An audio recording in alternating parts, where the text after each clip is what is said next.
کہ تم ہندوستان کی طرف جاؤ، اور ہندوستان میں جانے کے بعد مخلوق خدا یعنی اللہ کے بندوں کی خدمت کرو، وہاں دعوت و تبلیغ کے فرائض انجام دو، وہاں پر لوگوں کو انسانیت نوازی کے کارناموں سے آشنا کرو، وہاں پر بھوکوں کی مدد کرو، وہاں پیاسوں کو پانی پلاؤ، وہاں پر حاجت مندوں کی حاجت پوری کرو، وہاں پر جو لوگ بھی تمہاری بارگاہ میں آئیں ان کا irrespective of caste, creed and religion، ذات پات اور مذہب کے فرق کے بنا سماج کی خدمت کرو، اس لیے کہ قرآن نے کہا ہے الخلق عیال اللہ، پوری مخلوق اللہ کا کنبہ ہے۔ اسی کو ہندوستانی سنسکرتی میں وسودیو کٹمبکم کہا گیا ہے، یعنی جو پوری دنیا ہے، جو پوری کائنات ہے، جو یہ ورلڈ ہے، جو یہ یونیورس ہے، یہ پوری ایک اللہ کا کنبہ ہے، جس کو شیخ سعدی نے کہا تھا بنی آدم اعضائے یک دیگرند، کہ all human being are limbs of each others، یعنی تمام جو انسانیت ہے یہ ایک دوسرے کا حصہ ہیں، یہ ایک دوسرے سے جڑے ہوئے ہیں۔ لہٰذا اگر ہم اللہ کے قریب ہونا چاہتے ہیں، رسول کے قریب ہونا چاہتے ہیں، اپنے مذہب کے مطابق اپنی آخرت کو آسان بنانا چاہتے ہیں، تو اس کا ایک زینہ جہاں اللہ کو راضی کرنا ہے اس کی عبادت کر کے، وہیں اس کا دوسرا اہم پہلو حقوق العباد ہے، اللہ کے بندوں کی خدمت کرنا، مخلوق خدا کی خدمت کرنا۔ اور یہ کام خواجہ غریب نواز نے اپنی پوری زندگی بچپن سے لے کر اور اپنے سفر آخرت تک کیا تھا۔ دیکھیے حضرات، ایسا نہیں کہ خواجہ غریب نواز کی آمد سے قبل ہندوستان میں مسلمان نہیں آئے یا اسلام کے نام لیوا نہیں آئے، لیکن فرق صرف اتنا ہے کہ اس سے پہلے جو لوگ ہندوستان میں آئے، چاہے وہ محمد ابن قاسم جیسے فاتح سندھ کی سرزمین پہ آئے ہوں، یا اس کے بعد کچھ عرب تاجر ساحلی علاقوں میں، جس کو ہم ویراول گجرات یا کیرلا کے علاقوں میں جن سرزمین کو ہم دیکھتے ہیں وہاں پر آئے ہوں، لیکن ان کے جو اثرات ہوئے وہ علاقائی سطح پر بہت مختصر سے ہوئے، اس لیے کہ ان کی آمد کا مقصد یا تو تجارت تھا، یا فتح و کامرانی تھا، یا حکومت تھا۔ غریب نواز کے آنے کا مقصد الگ تھا۔ غریب نواز ہندوستان کی سرزمین میں حکومت کرنے کے لیے نہیں آئے تھے، غریب نواز یہاں پر کسی راجا کو شکست دینے کے لیے نہیں آئے تھے، غریب نواز اپنے ہاتھ میں کوئی تلوار لے کر نہیں آئے تھے، غریب نواز اپنے ساتھ کوئی لشکر لے کر نہیں آئے تھے، غریب نواز کے پاس نہ کوئی فوج تھی، نہ غریب نواز کے پاس کوئی آرمی تھی، نہ غریب نواز کے پاس کوئی مال و دولت تھا کہ جس کا لالچ دینے کے بعد وہ دوسرے لوگوں کو اپنی طرف بلاتے۔ جب خواجہ غریب نواز نے ہندوستان کی سرزمین میں قدم رکھا تو اس وقت گو کہ معدود چند ہی ہندوستان کی سرزمین میں مسلمان تھے، اور یہ روایت ہے کہ خواجہ غریب نواز نے کسی بھی انسان سے یہ نہیں کہا کہ تم میرا کلمہ پڑھو، کسی کو بھی، لیکن ان کے کردار کو دیکھنے کے بعد ان کی دعوت پر لبیک کہا۔ جب خواجہ غریب نواز مختلف سفر کرتے ہوئے اجمیر کی سرزمین میں پہنچتے ہیں، لوگوں نے بتایا کہ ایک کوئی فقیر آیا ہے اور وہ فقیر یہ کہتا ہے کہ انسانیت پر ظلم نہ کیا جائے، تمام لوگوں کو ذات پات کے فرق کے بنا گلے لگاتا ہے، جو بھوکے اس کے پاس جاتے ہیں انہیں کھانا کھلاتا ہے، جو پیاسے جاتے ہیں انہیں پانی پلاتا ہے، اپنی آنکھوں کو بند رکھتا ہے، رات دن عبادت و ریاضت کرتا ہے، کوئی اگر اس سے دعا لینے کے لیے آتا ہے اسے دعا دے دیتا ہے، مریض جاتا ہے تو صحت مند ہو جاتا ہے۔ چنانچہ اس وقت اس نے سب سے پہلے تو آنا ساگر کا پانی بند کرایا، اور جس وقت جو ڈھول تماشے ان کے بج رہے تھے، خواجہ غریب نواز نے کہا کہ بھئی اس ڈھول تماشے کو تھوڑی دیر کے لیے بند کر دیا جائے، اس کی پاداش میں وہ آپ کے پانی کو بند کرا دیتے ہیں۔ تب خواجہ غریب نواز اپنے خادم کو ایک کٹورا لے کر آنا ساگر کے کنارے بھیجتے ہیں اور کہتے ہیں کہ جاؤ اس آنا ساگر سے کہنا کہ تمہیں غریب نواز نے بلایا ہے، تمہیں معین الدین نے بلایا ہے۔ جو ہی وہ اس پانی سے کہتا ہے تو آنا ساگر کا جو اتنا بڑا تالاب ہے وہ تالاب سمٹتا ہے اور پورے کا پورا تالاب ایک کٹورے کے اندر بھر جاتا ہے اور وہ خواجہ غریب نواز کی بارگاہ میں لے کر آ جاتا ہے۔ اب اس کے بعد جب بادشاہ کا لشکر پریشان ہوتا ہے تو بادشاہ خود منت و سماجت کے لیے غریب نواز کی بارگاہ میں حاضر ہوتا ہے اور غریب نواز اس پانی کو واپس کر دیتے ہیں اور پھر تمام لوگ اس پانی کو پیتے ہیں، اور اس وقت سے لے کے آج تک انا ساگر کا پانی اسی طریقے سے جاری و ساری ہے، کبھی وہ پانی نہیں سوکھتا ہے۔ اس کے بعد بادشاہ اپنے ایک بہت مشہور جوگی جے پال کو بلاتا ہے مقابلے کے لیے۔ اس نے یہ سوچا کہ شاید یہ کوئی انسان جادوگر ہے، لہٰذا جو اس وقت کا سب سے بڑا جادوگر جوگی جے پال، ان جوگی جے پال کو بلاتے ہیں، اور جوگی جے پال اپنے جادو کے ذریعے اڑنے کی کوشش کرتے ہیں غریب نواز کے سامنے، اور جب وہ جادو کے ذریعے اڑتے ہیں تو غریب نواز اپنے پیر میں جو کھڑاؤں پہنا کرتے تھے، جس کو لکڑی یا لوہے کی جو کھڑاؤں ہوا کرتی تھیں، آج کے زمانے میں ہم لوگ چمڑے کا جوتا پہنتے ہیں، اس زمانے میں لکڑی یا لوہے کا ہوا کرتا تھا، اپنے ایک ہاتھ سے اس کھڑاؤں کو ہوا کی طرف پھینکتے ہیں، بلند کرتے ہیں، تو وہ کھڑاؤں جوگی جے پال کے چہرے پر مارتی ہوئی جوگی جے پال کو نیچے اتار لاتی ہے، اور جوگی جے پال جب اس منظر کو دیکھتے ہیں تو ان کا کلمہ پڑھ لیتے ہیں، اشہد ان لا الہ الا اللہ محمد رسول اللہ، اور مسلمان ہو کے ان کا نام عبداللہ بیابانی ہو جاتا ہے۔ اور ان کی ڈیوٹی یہ ہوتی ہے کہ اگر کوئی مسافر راستہ بھٹک جائے، کوئی راستہ بتانے والا نہ ہو، وہ راستہ بہک جائے، راستے میں پریشان ہو، تو وہ خواجہ غریب نواز کے وسیلے سے یا وہ جوگی جے پال کو یاد کرے تو وہ بھولے بھٹکوں کو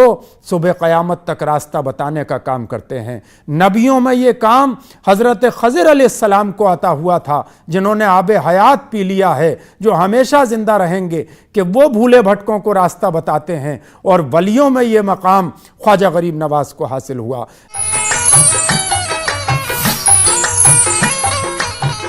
خواجہ غریب نواز چونکہ حافظ قرآن بھی تھے، اور خواجہ غریب نواز عبادت و ریاضت میں اس قدر مصروف رہا کرتے تھے کہ آپ روزانہ 2 کلام پاک کے ختم مکمل کیا کرتے تھے۔ ایک کلام پاک آپ دن میں پڑھا کرتے تھے، اور ایک کلام پاک آپ شب میں پڑھا کرتے تھے، یعنی رات میں پڑھا کرتے تھے، اور جب دونوں کلام پاک مکمل ہوتے تو ہر بار ندائے غیبی آتی کہ اے غریب نواز، اے معین الدین، اے عطائے رسول، ہم نے تمہارے کلام پاک کو قبول کر لیا ہے، ہم نے تمہارے کلام پاک کو قبول کر لیا ہے۔ خواجہ غریب نواز کے بارے میں مشہور ہے کہ آپ اکثر اپنی پلکوں کو بند رکھتے تھے، اپنی آنکھوں کو بند رکھتے تھے، اور اپنی آنکھوں کو حالت نماز میں کھولا کرتے تھے۔ اور غریب نواز کے بارے میں تمام تذکروں میں یہ ملتا ہے کہ غریب نواز نے کبھی بھی اپنی پشت کو، یعنی اپنی کمر کو، اپنی پیٹھ کو زمین پر نہیں ٹیکا، یعنی انہوں نے آرام نہیں کیا، بلکہ ہمیشہ بیدار رہے، آنکھوں کو بند رکھا کرتے تھے، اور ہمیشہ باوضو رہتے تھے۔ آپ کا وضو صرف رفع حاجت کے وقت، یعنی جب آپ استنجا یا دیگر ضروریات کے لیے جاتے، تبھی آپ کا وضو اس وقت جو ہے وہ منقطع ہوتا، اور اس کے بعد ترنت وضو کر لیا کرتے تھے، اور عبادت و ریاضت میں مصروف رہا کرتے تھے۔ دنیاوی گفتگو سے بچا کرتے تھے، اور اللہ کی بارگاہ میں رسول کریم صلی اللہ علیہ وسلم کے طریقے پر اسی طرح رات دن دعا کیا کرتے تھے، جس طرح رسول کریم صلی اللہ علیہ وسلم اپنی امت کے لیے رب حبلی امتی، رب حبلی امتی کا ورد کرتے ہوئے پیدا ہوئے، اور ورد کرتے ہوئے اس دنیا سے بظاہر تشریف لے گئے، اور ہمیشہ ورد کیا کہ اے اللہ میری امت پر رحم فرما، اے اللہ میری امت کو بخش دے۔ اسی طریقے سے اپنے مریدین و متوسلین کے لیے غریب نواز دعا فرمایا کرتے تھے کہ اے اللہ میرے مریدوں کو بخش دے۔ اللہ رب العزت کی طرف سے ندا آتی تھی کہ ہم نے آپ کے مریدوں کو بخش دیا۔ رسول کریم صلی اللہ علیہ وسلم کا مژدہ آتا تھا کہ آپ کے مریدوں کو بخش دیا، لیکن غریب نواز کہتے تھے کہ جو میرے مرید کے مرید ہوں، یہاں تک کہ صبح قیامت تک جو بھی مجھ سے مرید ہوں اور میرے فرزند ہوں، ان کو بخش دیا جائے۔ چنانچہ یہ ندا آتی تھی کہ ہم نے ان کو بھی بخش دیا ہے۔ سب سے اہم کارنامہ کہ جب بھی کوئی آپ کی بارگاہ میں آتا تو اس کو کھانے کا، اس کے پینے کا خاص انتظام کیا کرتے۔ آپ کا لنگر ہمیشہ جاری رہتا، آپ کا چشمہ فیض ہمیشہ جاری رہتا، اور جب کسی کا، پڑوسی کا کہ یہاں پر انتقال ہو جاتا تو اس انتقال میں آپ اس کی خبر گیری کے لیے تشریف لے جاتے، نماز جنازہ میں شرکت کرتے، قبرستان تشریف لے جاتے اور صاحب قبر کے پاس کچھ دیر تک بیٹھے رہتے یہاں تک کہ دوسرے لوگ رخصت ہو جاتے، لیکن آپ قبر تک دیر تک بیٹھتے اور اس کی بخشش کے لیے دعا کرتے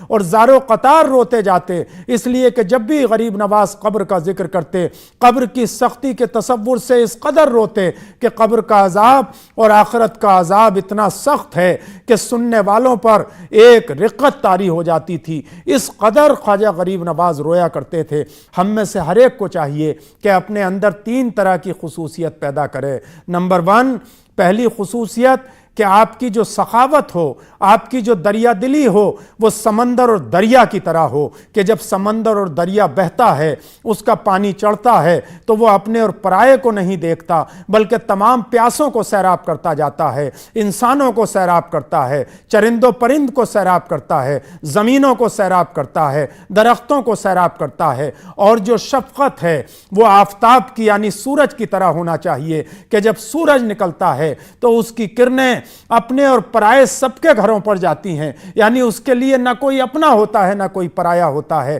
تمام انسانیت کو، تمام روئے زمین کو سورج کی روشنی روشن کرتی ہے۔ لہٰذا آپ کی شفقت، آپ کا اخلاق بھی ایسا ہی ہونا چاہیے کہ آپ تمام کو روشنی دیں۔ اور تیسری چیز تواضع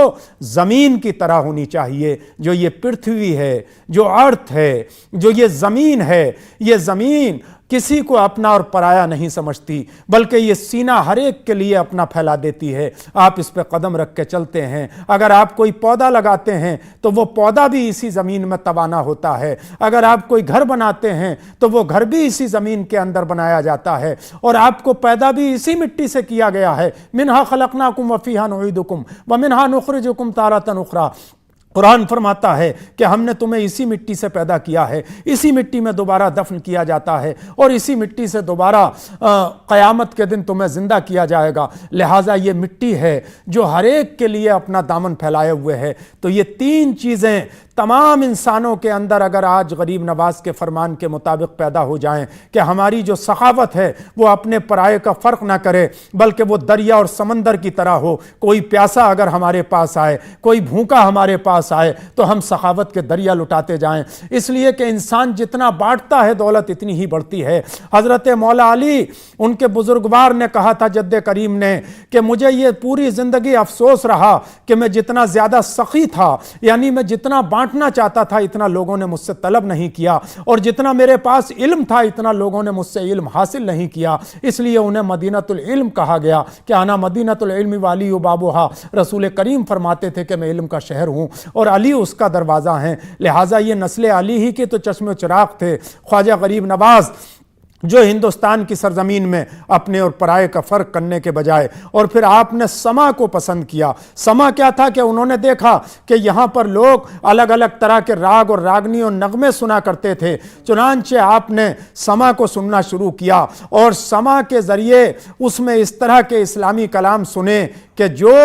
اللہ اور بندے کے بیچ ایک ایسے راز منکشف کرتے تھے اور اس کے اندر کھو جایا کرتے تھے، اور یہ غریب نواز کی مقبولیت تھی۔ غریب نواز کہتے ہیں غریبوں پر رحم کرنے والا اور اچھا حاکم، اچھا حکمراں، اچھا قائد وہ ہوتا ہے جو غریبوں سے محبت کرتا ہے کہ غریب آتے ہیں در پہ تیرے غریب نواز، کرو غریب نوازی میرے کریم نواز۔ غریب نواز اس وقت سے لے کے آج تک تمام بادشاہوں نے اور عوام نے وہاں پر اپنی عقیدتوں کے خراج پیش کیے ہیں اور سب کی یادگاریں وہاں پر موجود ہیں۔ کسی نے کبھی مسجد بنوائی ہے، اکبر، جہانگیر، شاہ جہاں، اورنگزیب، نواب رامپور، یا پھر اس کے بعد کے ہمارے حکمراں، چاہے وہ ہندوستان، پاکستان، بنگلہ دیش کہیں کے حکمراں ہوں، سب ان کو سلطان الہند مانتے ہیں اور یہ یقین رکھتے ہیں کہ انہی کے در سے حکومت تقسیم ہوتی ہیں۔ اللہ رب العزت آج جو ہم ان کے آستانے پر ان کی یاد منانے کے لیے جمع ہوتے ہیں تو اللہ رب العزت ہمیں ان کا کردار اپنانے کی توفیق عطا فرمائے، ہمیں ان کا اخلاق اپنانے کی توفیق عطا فرمائے، ہمیں ان کی طرح تمام انسانیت سے محبت کرنے کی اور پیسفل طریقے سے رہنے کی توفیق عطا فرمائے اور ہماری حاضری کو قبول فرمائے۔ ایک بار پھر تمام ناظرین کو عرس غریب نواز کی میں مبارکباد پیش کرتا ہوں۔ بہت بہت شکریہ۔ خدا حافظ۔ السلام علیکم